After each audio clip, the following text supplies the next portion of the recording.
ಶಿವಮೊಗ್ಗ ನಗರದಲ್ಲಿ ಕುಡಿಯುವುದಕ್ಕೆ ಕೊಳಕು ನೀರು ಸರಬರಾಜು ಮಾಡುತ್ತಿರುವ ಕರ್ನಾಟಕ ನೀರು ಸರಬರಾಜು ಒಳಚರಂಡಿ ಅಭಿವೃದ್ಧಿ ಶಿವಮೊಗ್ಗರವರು ಈ ನೀರನ್ನು ಕುಡಿದರೆ ಎಲ್ಲರೂ ಕಾಯಿಲೆಗೆ ಬೀಳುವುದು ಗ್ಯಾರಂಟಿ.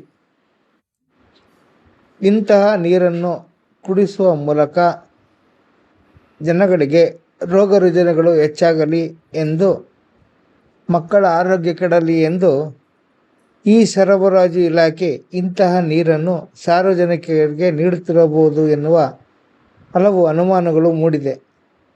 ತತ್ಕ್ಷಣ ಕೊಳಕು ನೀರಿನ ಸರಬರಾಜನ್ನು ನಿಲ್ಲಿಸಿ ಒಳ್ಳೆಯ ನೀರನ್ನು ಕೊಟ್ಟು ಸಾರ್ವಜನಿಕರ ಆರೋಗ್ಯ ಕಾಪಾಡಬೇಕಾಗಿ ಈ ಮೂಲಕ ನೀರು ಸರಬರಾಜು ಇಲಾಖೆಗೆ ಎಚ್ಚರಿಸುತ್ತಿದ್ದೇವೆ.